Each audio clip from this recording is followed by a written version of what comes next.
Hi everybody, I'm Jim Rohn. What a pleasure it is for me to come and visit with you for just a few minutes here today. Tell you briefly a little bit about my story and share some ideas that might be beneficial. I've lectured in some high school classrooms in California and Arizona and some universities and colleges, Pepperdine University, San Diego State, Arizona State University. And so I've had a chance to talk to kids that are interested in themselves and interested in their future, interested in America, interested in what they can do with their lives, and listening to stories that might be beneficial.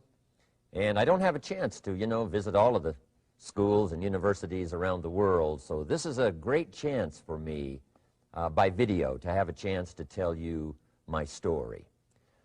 Just briefly, let me tell you my story. I grew up in Idaho, farm country. My father still lives on the old homestead where I grew up, southwestern Idaho. He'll be 91 his next birthday, and I'm very proud of him. I went to high school. I graduated. I went to college 1 year. Halfway through my second year, I decided I was smart enough, so I quit. One of my major mistakes. I should have stayed in school. But I thought, heck, I'm smart enough to get a job. And back then I thought, that was it. If you're smart enough to get a job, what else would you need? Found out later, a big mistake. But anyway, I quit school at age 19, went to work. A little while later, persuaded a beautiful young lady to marry me with a lot of fancy promises. And fortunately for me, we got married. A little while later, I started my family. And I'm out there working hard, doing the best I thought I could. But year by year, I kept falling a little further behind. Buying a little more than I could conveniently pay for on time. And the creditors are finally starting to call saying, hey, you told us the check was in the mail. I'm not feeling at all good about that. About age 25, I've got pennies in my pocket, I've got nothing in the bank, and way behind on my big mouth promises to my family, and wondering what could I do to make my life better. I was willing to work hard. That was not my problem. But I just wasn't making the progress I wanted to make. And then good fortune came my way. Sometimes it's difficult to describe good fortune, why something remarkable happens to you at a particular time. One of my friends says, well, hey, things don't just happen. Things happen just. And maybe that's it, I don't know. But my good fortune was I had a chance to meet a very wealthy man. His name was Mr. Schoaf, Mr. Earl Schoaf. A friend of mine had gone to work for him, and he started telling me about this man. He said, you got to meet this man. He's rich, but he's easy to talk to. And he's got a remarkable philosophy of life. And he kept going on, and I thought, well, I've got to meet this man. So shortly after that, I had a chance to meet this Mr. Schoaf, and I was impressed. He was rich. He was easy to talk to. Within a few minutes, I was dazzled. And I said to myself, I would give anything if I could be like that, rich and easy to talk to. What would it take? And then I thought, if I could just get around somebody like him, and if he would teach me and coach me, I would do it all. And that was my good fortune. A few months later, this wealthy man, Mr. Schoaf, hired me and gave me a job, and I went to work for him, and I spent the next 5 years in his employ. And then, unfortunately, at age 49, he died. But I got to spend 5 years with this remarkable man, his last 5 years of his life, and the first 5 years of my new life. And my dream came true during that 5-year period. This man took the time to teach me and coach me. He taught me the books to read. He taught me the disciplines, and he taught me the skills. And he taught me the changes to make in my language and personality. And the things he shared with me during that 5 years changed my whole life. Changed my income, changed my bank account, changed my future. I've never been the same. By the time I was 31 years old, I was a millionaire. So he taught me economics as well.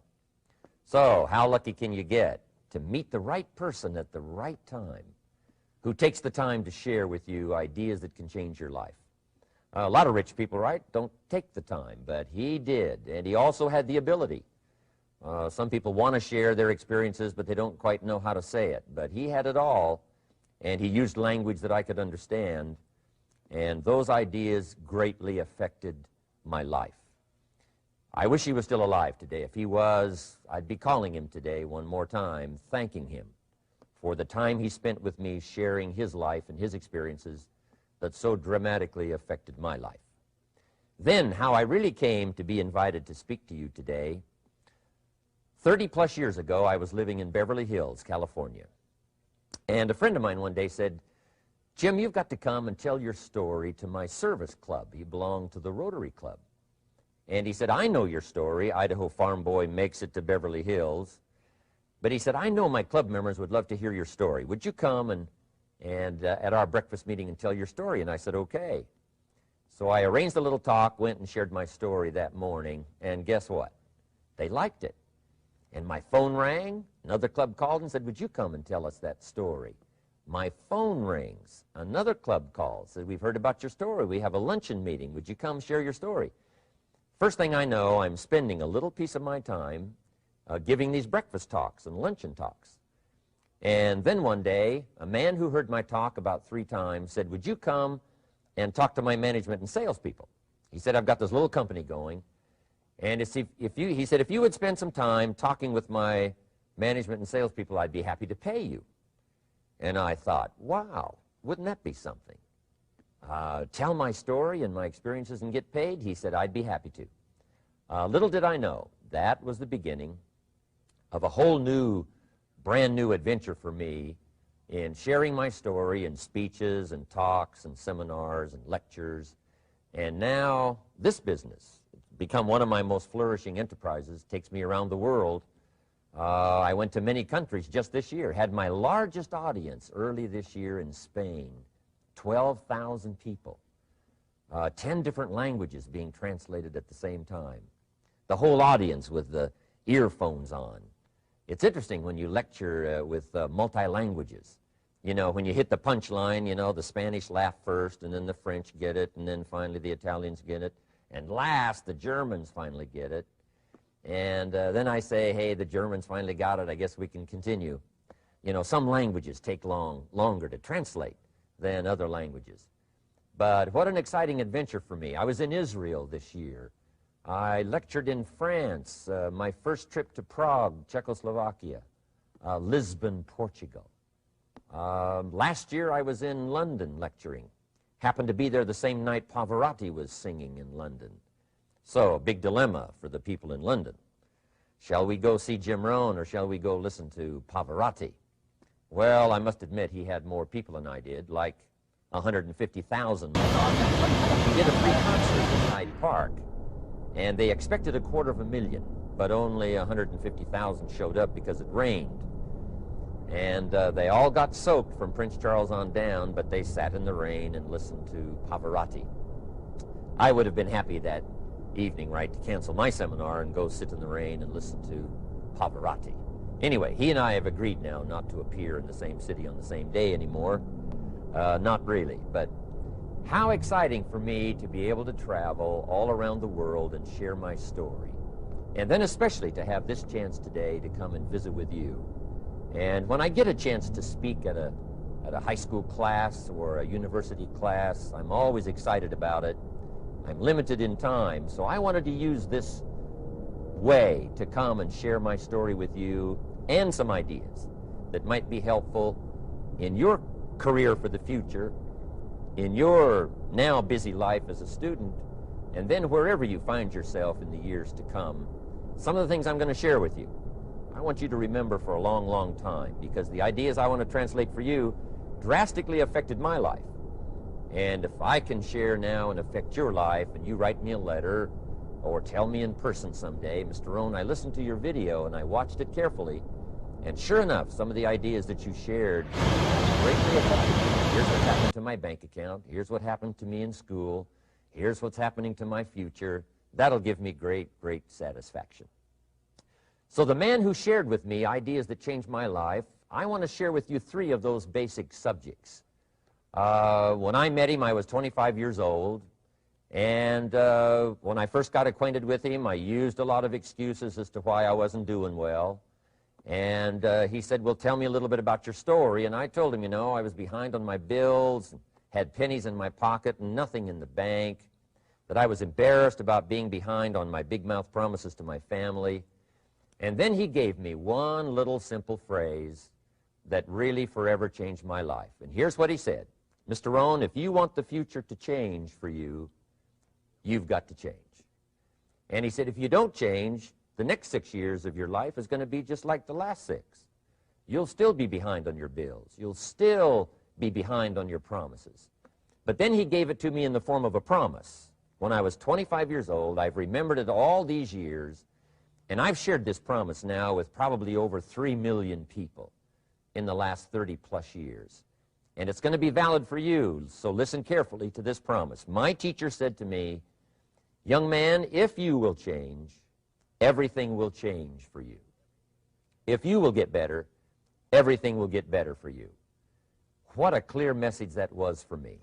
He said, if you'll change your philosophy, if you'll change your habits, if you'll refine your thinking, if you'll change and accept some new disciplines, if you'll turn the corner where you've been in the past, go for a new life for the future, he said all kinds of remarkable things will happen for you if you will change. Before I met Mr. Schoaf, I used to cross my fingers and say, I sure hope things will change. I was hoping the government would change and the tax structure would change and that my boss would change and pay me more money. I was hoping that, you know, economics would change and prices would come down. And I was hoping that circumstances would get better. And then I discovered from my teacher that those things are going to continue the same. In fact, all of those things that happen to us is kind of like the wind that blows. And the wind blows on us all. In fact, in America especially, the last 6,500 years of recorded history, we've got probably the most favorable wind that's ever blown. Economics and circumstances, living in a free country, democracy and freedom, an excellent economy. Sure, we struggle at times, but compared to the rest of the world in the last 6,500 years, we've got the best wind ever. But if you just let the wind blow, I'm telling you, it won't take you where you want to go. All of us must use this wind to take us to the dreams we've got, to the equities we want, to the money we want, to the income we want, and to all the things we want our life to have. This is where we want to go, and we've got a good wind, but we must not leave our future just to the wind, just to the economy, just to the structure of the way things are happening today. Here's what we must learn to do, and that is set a good sail. And if you'll learn to set a good sail, and that's what my teacher taught me in those early days. He said, Mr. Rohn, the wind is going to blow however it's going to blow. Politics are going to be politics, and the economy is going to be the economy. And however it turns out, that's the way it's going to be. What you must learn to do is not to wish for a better wind. That's naive. The key is to wish for the wisdom and the skills and the learning so that you can set a better sail. And so that's what I did at age 25. I went to work not on the economy. I went to work not on the community. I didn't go to work to try to change the government. I didn't go to work to try to change my boss or the company. I didn't go to work to try to change circumstances. I went to work to try to change myself. And I picked up that promise my teacher shared with me, that if I would change, my income would change. If I would change, my bank account would change. If I would change, my future would change. And sure enough, his promise came true for me. The first 6 years of my economic life, I wound up broke. Those pennies in my pocket, nothing in the bank, behind on my promises. The second 6 years of my economic life, I wound up rich. But interestingly enough, the second 6 years of my economic life, the government was about the same and the economy was about the same. You know, the companies were about the same. What they paid was the same. Circumstances around me were the same. You know, my negative relatives were the same. But I was not the same. That's how my life changed. And that's how things started working for me, changing my life all those years ago. So that's what I wanted to share with you to begin with, this beginning of what Mr. Schoaf shared with me, that if I wanted my life to change, this was what I was going to have to do. And so he broke it down into 3 subjects that really made an impact on my life, and I want to share those with you. The first subject he called personal development. And the second subject he called setting goals. And the third was how to become financially independent. And I'd like to give you just a few clues from those three major subjects that so dramatically affected my life. And let's get started. The first one is personal development. Now, in illustrating personal development, Mr. Schoaf, my teacher, started with money. You know, money's not the only place to start in talking personal development, but it's where he started, so let me share the thoughts he shared with me back then. Let me share them with you. Here's the best lesson I can give you on economics. It's very simple. We get paid for bringing value to the marketplace. That's about as simple as I can put economics. We get paid for bringing value to the marketplace. Now, it takes time to bring value to the marketplace. However, we do not get paid for time, so we cross that out. Mistakenly, the man says, I'm making about $20 for an hour. Not true. If that was true, you could just stay home, right, and have them send your money. So that's not true. We don't get paid for time. We get paid for value brought to the marketplace. Now, since that's true, here's one of the key questions of my talk to you today. Is it possible to become twice as valuable to the marketplace and make twice as much money in the same time? Is that possible? The answer is yes.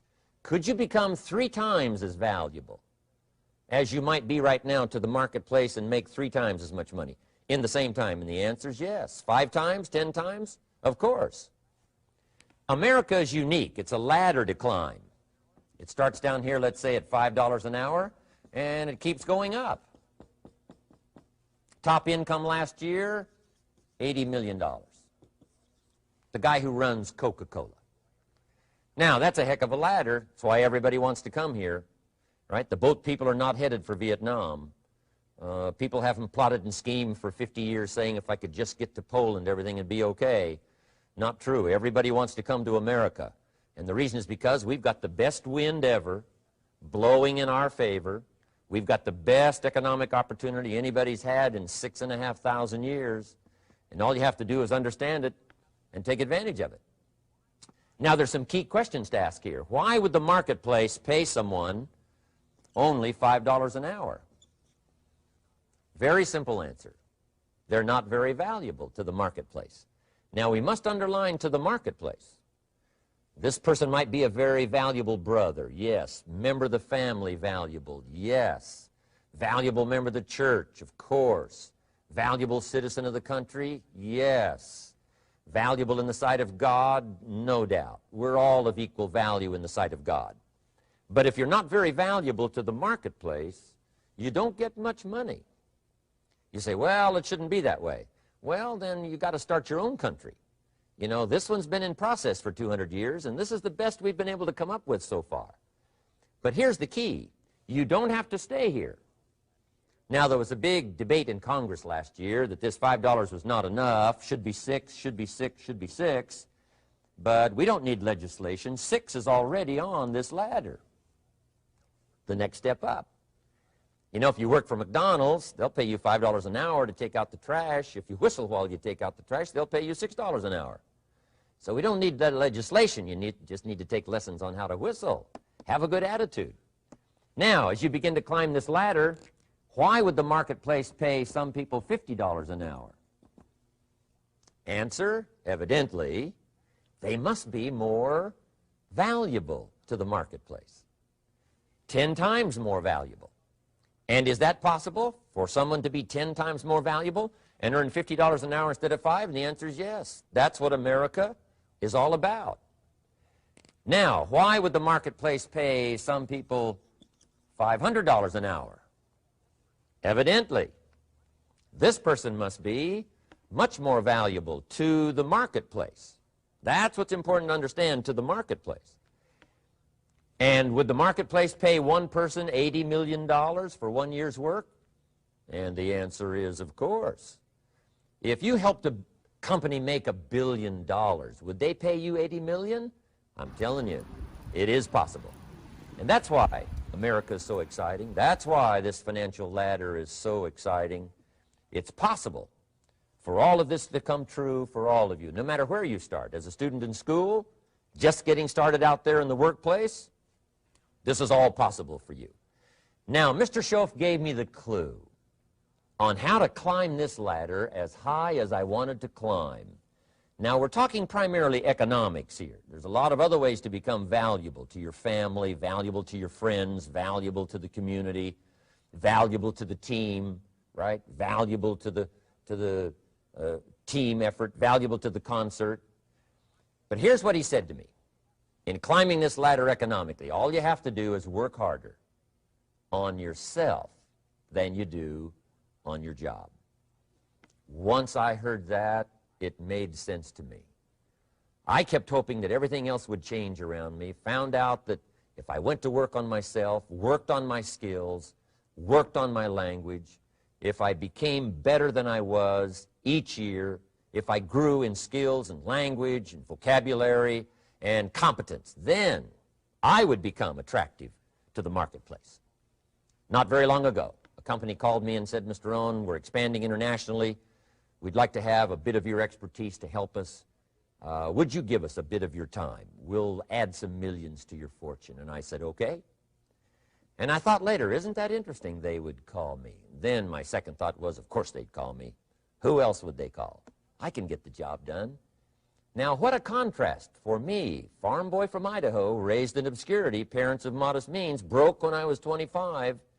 How come I would get a telephone call and someone offer me a lot of money to help them in expanding around the world? Simple answer, evidently. Something happened to me between age 25 and where I am today. And I can tell you where it all started. From my teacher, Mr. Schoaf, who said to me, we don't have to change what's going on out there. That's the wind that's blowing. All we have to do is change what's going on in here. And now there's several ways to do that on personal development. And let me give you those ways. Here's the first one. We must learn from personal experience. Pretty simple. Learn from what happens to you. Take a look back over the last few months. Did you make some mistakes? How could you correct those for the future? Take a look back over the last year. Have you done it right or done it wrong? Let's correct it for the next year. Learn from your personal experience. Mr. Schoaf asked me when I first met him, he said, Mr. Rohn, how are you doing? You've been out there now 6 years. And I said, I'm not doing very well. He said, I suggest you not do that anymore. What a simple, swift analysis to my situation. He said, if you keep doing it, the next 6 years will be like the last 6. You don't want that to happen. Let's make the changes. So learn from your personal experience. Now here's number 2, why I came to share this video experience with you today. And that, I call it OPE, other people's experiences. That's me, other people. That's your teacher, other people. That's your friends and colleagues, other people. The people you meet that can pass along to you their experiences, what's happened to them, the mistakes they made, how they corrected them, how they changed their health and changed their bank account and changed their income and changed their future. That's it, other people. Now, there's 2 kinds of people to learn from. One is failures. It's too bad failures don't give seminars, right? That would be valuable. Bring your notebook, have them tell you how they lost it all and threw it all away, threw their health away and threw their friendships away and things didn't work out well. That would be valuable. But now then we must also learn from positive, people that have done well. They've got the health, and so we ask them, how did you become so healthy? They've got the skills, so we ask them, how did you become this skillful? They've got the income, so we ask them, how did you get here in such a short period of time? So now here's what's important in personal development. In learning from other people, we learn, number 1, by observation. We learn what we see. We watch people that are successful in what they do. In sports, we watch their disciplines. In business, we watch their disciplines. By observation, what we can see. The reason I created this video was something that you could see someone's experiences translated for you. Second, we learn by what we hear. I've got some of my lectures on cassette tapes, so you know you can take them with you wherever you go and learn by listening. Turn your car into a mobile classroom and listen. And then listen to the sermon on Sunday morning. Listen to the lectures. Listen to the teacher. Listen to someone who's got something good to say. And then number 3 is vitally important on personal development, and that is read all the books you can possibly read in your lifetime. Mr. Schoaf got me started on my library. I've got one of the better libraries. Haven't read everything in it, but I feel smarter just walking in it. My library. At least I was smart enough to buy it. Now I got to be smart enough to read it. And then, of course, I got to be smart enough to decide what's valuable and then do it. But this one is very important. Become a good reader. Some books that helped change my life. Mr. Schoaf recommended, of course, the Bible. And my parents made sure I was a pretty good scholar by the time I was 18. That's been so beneficial for me, drawing from those illustrations, reading about those stories, people who made it and people who didn't make it, and what the difference was. And then other books that helped to really change my life. One called Think and Grow Rich by Napoleon Hill. And then a book that helped me become financially independent by the time I was 31. And that book is called The Richest Man in Babylon by George Clayson. And I'm going to share a little bit of that book with you when I get to financial independence today, our 3rd subject. But I started reading the books, attending the classes, making sure that I got in front of people that had something good to say. And then I started keeping a journal. One of the major things my teacher taught me was to keep a journal. He said, don't trust your memory. If you hear something good, just make a little note and write it down. Now, at first I took, notes on pieces of paper and torn off corners and backs of old envelopes. And it didn't serve me well, thrown in a drawer. Then I learned to keep a journal, a bound copy of all my notes. So I would suggest you do the same. Things that impress you, a poem that impresses you. When you attend a class, some of the ideas that impressed you, jot them down. You read something in a magazine, right? Some ideas. Take those out, put them in your journal. Keep a good journal the rest of your life. This will serve you well. My journals make up a significant portion of my own library. And if you saw my library and saw my journals, I tell you what you'd have to say. This is the library, and these are the journals of a very serious student. No wonder Mr. Rohn is invited to lecture and speak on his experiences around the world. So I want the same thing to happen to you. Value captured that you can resort to later, go back over it and review it, and let it become valuable to you. So that's my first subject, personal development. Work harder on yourself than you do on your job. Develop the skills. Learn the lessons. Take the classes. Absorb all that is being taught to you these days. And then later on, of course, you can sort it out, what's valuable to you and how to refine it for your business and for your life and for your future. But the main thing is to get it and start this process of personal change, personal development. And let me say it one more time. If you will change, everything will change for you. You'll never be the same. You'll keep growing. As you look back on a few months, look back on a few years, you won't believe the progress you can make. Economically, your relationship with your family, your friends, and whether you're in sports or economics or whatever, I'm telling you, that whole process of committing yourself for personal change, personal value, can really make your life unique and worthwhile. Now let's cover the second subject, on setting goals. Mr. Schoaf gave me some tips on setting goals that changed my life forever. And I want to share those with you.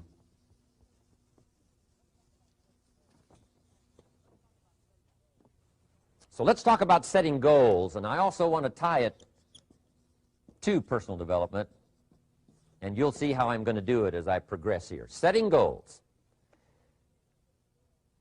We need to take a look into the future. There are 4 things to consider in terms of attitude. One is how you feel about the past.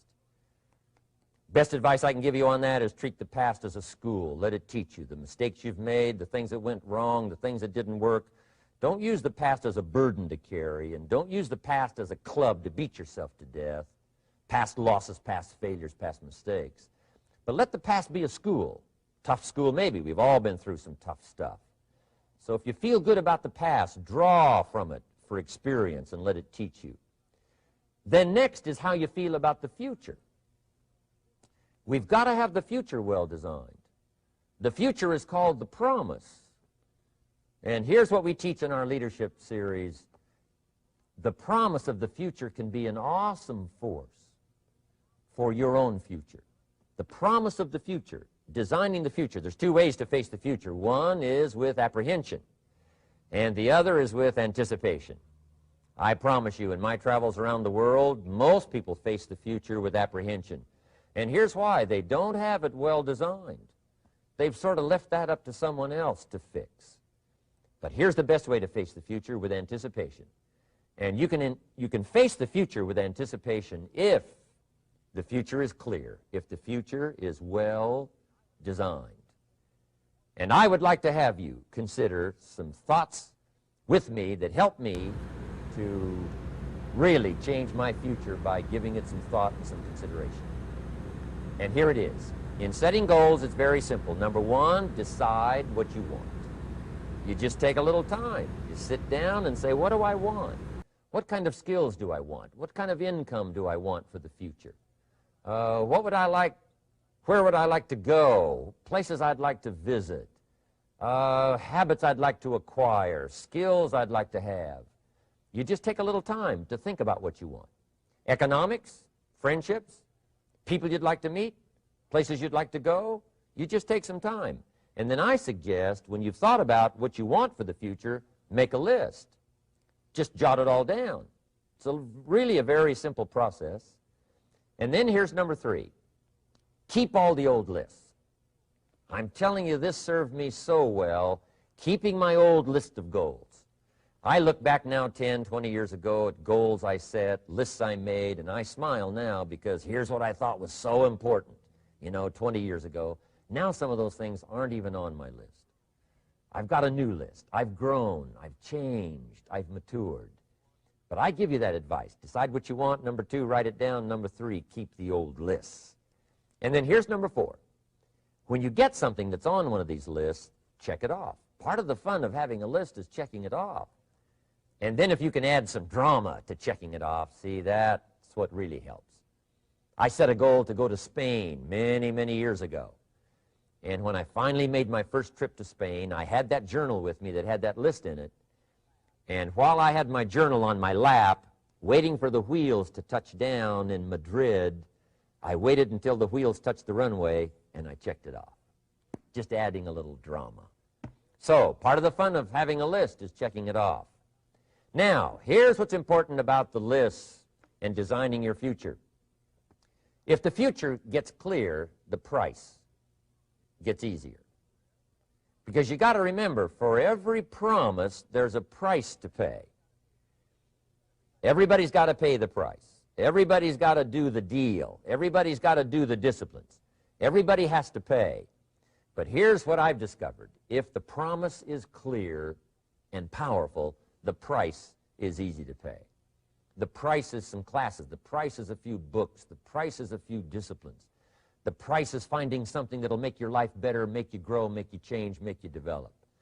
So the first part of the key is to design the promise. Then, what is the price to pay? I'm telling you, the price will be easy. Anybody in my audience can pay it, no matter where you are, where you come from. Color doesn't matter, religion doesn't matter, where you grew up doesn't matter, circumstances don't matter. I'm telling you, if you'll make the promise of the future clear for yourself, the things you want, the places you want to go, the things you want to have, the person you want to become, the skills you want, the homes you want, the future you want, the friends you want, all of the values of life that you could possibly want. If you'll make that clear, make those lists, and be serious about it, I promise you it's an easy price to pay. Anybody can pay it. And the best advice I can give you is, if I can do it, you can do it. Farm boy from Idaho, raised in obscurity, I changed my life, turned it upside down, turned it all around, found economics, found future, found promise, and if I can do it, you can do it. So, start setting your goals and see if you can't get a better excitement going for the things you want to accomplish for the future. Now here's my third subject, and that's called financial independence. Oh, by the way, before I get to financial independence, let me cover one more point. One of the major reasons for setting goals is for what they make of you in achieving them. My teacher advised me when I first got started at age 25, he said, Jim, why don't you set a goal to become a millionaire? He said, it's got a nice ring to it, you know, enough zeros to impress your accountant. And he said, I'm here to help you. You're only 25 years old. You've been to 1 year of college. You've got a beautiful family, every reason to do it. Why don't you set a goal to become a millionaire? And he said, here's why. And I thought, he doesn't need to teach me why. Wouldn't it be nice to have $1 million? He said, no, then you'll miss it. He said, here's why. For what it will make of you to achieve it. I'm telling you, that statement changed my life. Set the kind of goals that will make something of you to achieve them. He said, now, once you become a millionaire, what's important is not the money. I thought, that's kind of strange teaching. He said, honest, it isn't important. He said, you could just give the money away. Now, I did better than that. I lost it all. By the time I was 31, I was a millionaire. By the time I was 33, I was broke. And I'll tell you a little bit about that story later. But when I lost all my money, guess what? I found out Mr. Schoaf was right. What was valuable was not the money. What was valuable was what I became to earn the money. The skills I had, the knowledge I had about the marketplace, the values that I had going for me. They were more valuable than the money. And here's an important statement to remember. It's not what you get that makes you valuable. It's what you become. So part of the key here is to set the kind of goals that will make something of you. Don't set them too low so that you don't have to grow and you don't have to read and you don't have to try and you don't have to stretch. Don't set them too low. And then don't sell out. Don't go for something that's going to cost you your virtue or cost you your values or sell out your principles. There's a good middle road here to follow. Goals that will inspire, goals that will help you grow, change, develop, and become better than you are. Okay. Now let's talk about financial independence. How to become rich by 40, 35 if you're extra bright, much sooner if you find an opportunity like I did. Let me show you how I did it. Financial independence. First of all, I like the phrase financial independence. Some people are a little bit concerned about using the word becoming rich or becoming wealthy, and I can understand that. I struggled a little bit with this. Is it okay to go for becoming rich, go for becoming wealthy? And maybe that's a bit too strong a word or strong a term. So here's what I've come up with that I think is comfortable for me, and that is how to become financially independent. I think it's every person's heritage here, especially in America, to become financially independent. Now, let me give you my definition of financial independence. Financial independence is the ability to live from the income of your own personal resources. Financial independence. Now, it depends on how you want to live. If you need $2,000, $3,000 a month, if you need $4,000 or $5,000 a month, if you need $10,000 a month, some people may need, you know, $100,000 a month. But whatever you would need to live, and you could earn that living from the income of your own personal resources, that's what I call financial freedom, financial independence. And let me show you how to acquire it. If you start at age 15, between ages 15 and 35 is 20 years. And in my personal opinion, based on my own studies and my own experience, 20 years, in my opinion, is enough time to become financially independent. If you're not, you don't live in the wrong country. Probably what's happened is you have the wrong plan. And it's easy to be a nice person with the wrong plan. I found that when I was 25 years old. I was broke at age 25, and I was a nice guy. You would have liked me. But I'm telling you, my plans up until then, especially my financial plan, left me broke.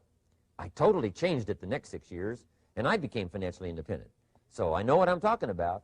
It is possible in a reasonable amount of time, 15 to 35, whatever, 20 years' time, enough time. You can do it in a much shorter period of time, like I did if you want to. But this is a reasonable enough time. But here's number one. First of all, you got to have the right philosophy. Philosophy is our ability to gather knowledge and sort through it and decide what's valuable. To develop a philosophy about life, a philosophy about our health, a philosophy about our family relationships, a philosophy about economics. And if you develop the right philosophy, that's what helps to set this sail so that in 6 years it takes you where you want to go instead of winding up like I did that first 6 years of my economics, broke, no money, empty bank account. The right philosophy. Now let me give you a couple of philosophies to consider. Here's the first one. It's called the philosophy of the poor. And here it is. Poor people usually spend their money and invest what's left. That's the philosophy of the poor. Now here's the philosophy of the rich. Rich people invest their money and spend what's left. And here's the startling answer. It really doesn't matter what the amount is. What's most important is not the amount. What's really important is the philosophy. So I would ask you to adopt this philosophy of spending after you have invested. Invest first, then spend. And I've got a little formula that I'm going to share with you. Now, what should a child do with a dollar? I mean, there's a lot of debate going on, I'm sure, across the country on what a child should do with a dollar. Here's one opinion. It's only a child and it's only a dollar. What difference does it make? Well, in my opinion, it makes all the difference in the world. A person's economic future starts with a child with a dollar. Somebody says, oh, no, you're only young once. Let him spend it all. Well, when would you hope that would stop? Somebody says, well, wait till he's 50 and broke like me and, and then he'll learn. Well, no, we don't want to wait that long. If I would have known earlier than age 25, I would have changed. In high school, if they would have had classes called Wealth 1, Wealth 2, I'd have taken both classes. I would not have waited until age 25. So, the earlier the better. So, what should a child do with a dollar? Here's the simple premise to begin with. Don't spend it all. And if a child wants to spend the whole dollar, you got to say, hey, don't spend it all. Don't spend it all. They'll say, why not? It's my dollar. I earned it. You say, I know you earned it, but don't spend it all. They'll still say, why not? Say, let me show you why not. So you put them in your car, take them to the other side of town, and show them where people live that spend the whole dollar. You just drive them around. Kids learn best by visual. Just drive around and say, would you like to live here? Kid says, no. Would you like to live like these people live? Kid says, no, no. Then you can't spend the whole dollar. So, kids will get the message. So, take them to the other side of town, show them around, unless you already live there, and then just show them around. Anyway, don't spend the whole dollar. Now, let me give you my best view of what to do with the dollar. And I promise you, if you started at age 15, now if you're over 15, right, you've still got plenty of time. You still got 20 years. If you're 30, you still got 20 years. I mean, you still got plenty of time to start what I'm about to share with you. What to do with a dollar. Here's my first bit of advice. Never spend more than 70 cents. Never spend more than 70 cents. Now, you got to pick some number, and the number you pick is going to be determined by your philosophy. It's going to be determined by what you've been taught or your experience teaching yourself. When I first met my teacher, Mr. Schoaf, I was at about 110% of each dollar. I'm down at budget finance, hawking my furniture and my car one more time. And then I learned a whole better formula for financial independence. Number one, don't spend more than 70 cents. Now, kids say to me, well, okay, what do I do with the other 30 cents? And here's what I teach them. 10 cents for charity. Charity or church, or helping people that can't help themselves. 10 cents to support worthy projects. Projects that you feel good about. 10 cents out of every dollar. It's called being generous with part of what you've taken out of society. Now, in my opinion, nothing teaches us character better than generosity. No class, no teacher, no book teaches character better than generosity. And the best time to start is when the amounts are small.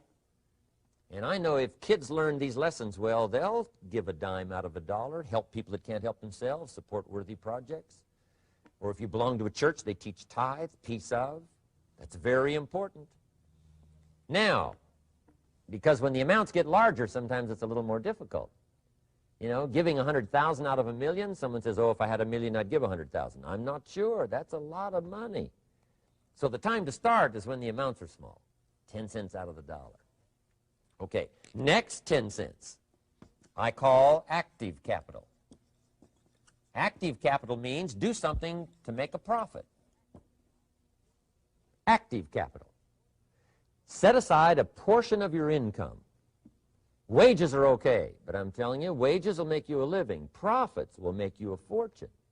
So set aside part of your income as capital, called active capital. Any kind of project you can possibly think of, you can possibly come up with. I'm going to write a new book, I think, for kids. I think the title is going to be, Of Course Kids Should Pay Taxes. It's kind of an interesting title. In California, kids do pay taxes. When a child walks into 7-Eleven, buys something that costs $1, the proprietor says, give me 7 more pennies. And the child says, hey, what's these 7 pennies for? And the proprietor says, that's the taxes. Kid says, well, hey, I'm only 8 years old. Proprietor says, congratulations, you're my youngest taxpayer. Give me the money. So in California, where I live, kids do pay taxes. Big question is, should they? And my book will answer that question. Of course, kids should pay taxes. Nothing is for free. If you want to ride your bicycle on the sidewalk instead of in the mud, you got to pay the 7 pennies. Nothing is free, so we all have to pay. So, 10 cents out of your living, out of the money you earn, set aside for capital. Capital to try your best to show a profit. And in my book, it's going to be all kinds of ways kids can make money, right? 2 bicycles, one to ride and one to rent. I mean, you know, it doesn't take long to figure out some enterprise that'll start making a profit. Then you must jot this down if you're taking notes. Profits are better than wages. 1, you can't usually start wages until you're about 16, 15, 16, but you can make a profit long before you're eligible to start earning wages. And then there's no limit to profits, and they can double and triple and quadruple. You know, there's no limit. It's incredible how fast profits can grow. So profits are better than wages. Wages make you a living. Profits make you a fortune. Now, the third 10 cents is vitally important. I call it passive capital. Capital you let somebody else use. A financial institution, stocks and bonds, mutual funds, whatever. Let someone else use it. You furnish the money. They use it to make a profit, but they pay you for the use of it, called interest. And here's one of the things that will make you financially independent fairly quickly, and that's called compound interest.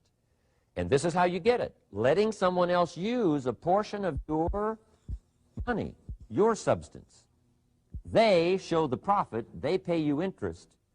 And this passive capital, I'm telling you, over a sustained period of time, if you'll develop this little 10, 10, 10, and 70, especially starting at age 15, I'm telling you, by the time you're 35, you will be financially independent. You'll have the ability to live from the income of your own resources. And then one more point on passive capital. There's a Bible philosophy. I'm an amateur on the Bible. But there's a Bible philosophy that teaches the borrower is servant to the lender. And if you want to be in a powerful position as you grow older, finally when you become mature, maybe have your own business, things have worked out for you for the future, the position you always want to be in is the power position. And that's called the lender. The lender is the power position. So if kids learn early enough, and then you ask them what they'd like to be when they grow up, I'm telling you, once they understand, they'll say, well, one of the things I want to be is one of those lenders. That's the power position, not the spender. No, you'll be pitied the rest of your life if you just become a spender. You got to become a lender. And I think this is one of the formulas to follow. 10 cents out of every dollar. Let someone else use it. Be the lender, power position. Then try to show a profit. Can't we teach our children how to take $1, search the neighborhood, find a broken wagon, pay $1 for it, bring it home, you know, clean it up, sand it until it's clean, paint it red till it shines, straighten out the wheels till they're true, take it back to the neighborhood, sell it for $5? Anybody can do that. Now, does the child deserve $4 profit? And the answer is yes. Society now has a mended wagon. And that's what America's all about. Finding something, touching it, making it better, making a profit, taking part of your resources, helping people who can't help themselves. Let someone else use it to make a profit. Some projects require more capital than one person has. Exciting. And then let them pay you for the use of it. America's had this philosophy now all these years. Communism has taught all these years capital belongs in the hands of the state, not in the hands of the people. We've been teaching all these years capital belongs in the hands of the people, not in the hands of the state. And we turned out to be right. Capital in the hands of the kids, capital in the hands of the people. Enterprises that make a profit, enterprises that grow. It's the hope of our future. So that little simple formula, I hope, will help you. Now, one more key on financial independence, and that is attitude. Attitude. Here's number one. I used to say, I hate to pay my bills.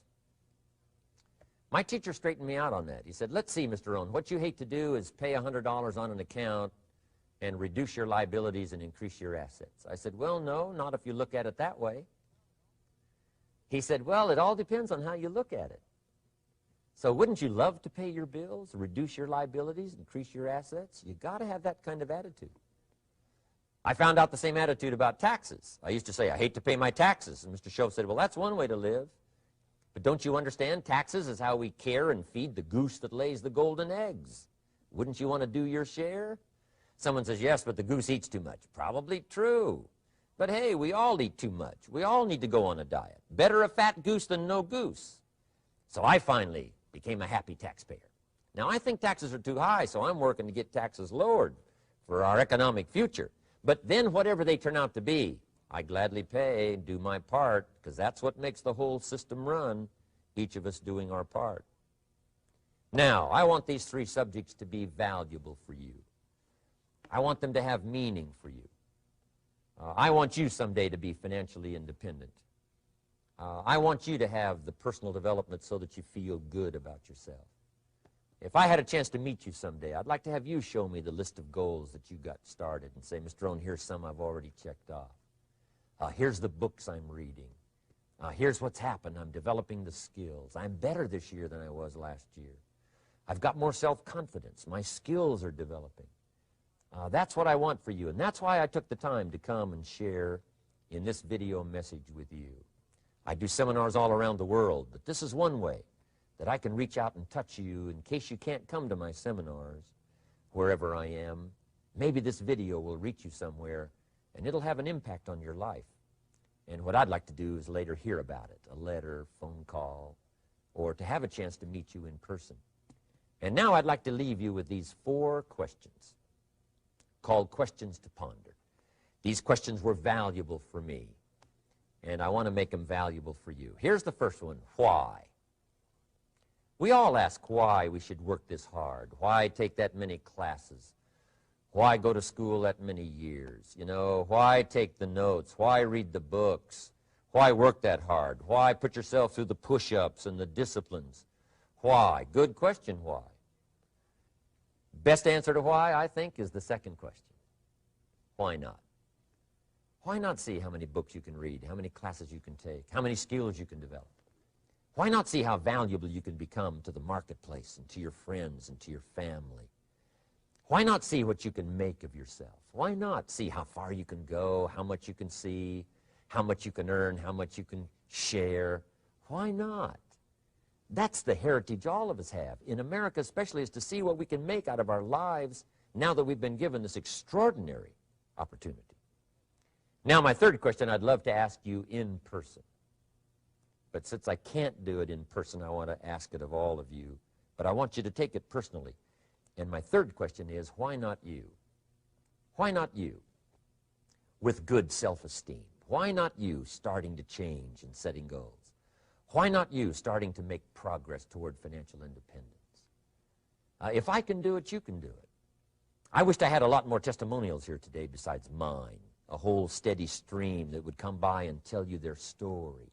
Someone who started with nothing, finally run a big enterprise. A mother who was on welfare, now she owns her own business. in addition to my story. I wish I had a lot more. And if all of them told their story, guess how they would probably wind up their story? They'd probably say, just like me, why not you? If we can read, you can read. If we can change, you can change. If we can figure it out, you can figure it out. If we can turn it around, you can turn it around. There isn't anything you can't accomplish. That's what those testimonials would say. And so I want to say it to you personally. Why not you? You've got the brains. You've got the stamina. You've got the vitality. You've got the interest. You've got your life ahead of you. You've got the future. You can do it. If anybody can do it, you can do it. If one of us can do it, hey, we all can do it. And now here's my last question. Why not now? This is a good time as the 20th century starts to wind down, a few more years as we get ready for century 21. What a good time to set your goals, work on yourself, work on your skills. What a good time to get it together. What a good time to start this process. Personal development, growing, changing, developing, having a good plan for your money and for your life and for your future. Why not now? And I hope I have a chance to see you one of these days and share with you the experience, the reaction, the response you might have had from my message today. And until I get a chance to see you on this side of the world or the other side of the world, in some school or some seminar, or maybe I'll come and speak for a company that you work for someday, I hope I get a chance to meet you. Until then, I wish you the best. I want all that I've gotten to be yours and much, much more. God bless. Goodbye.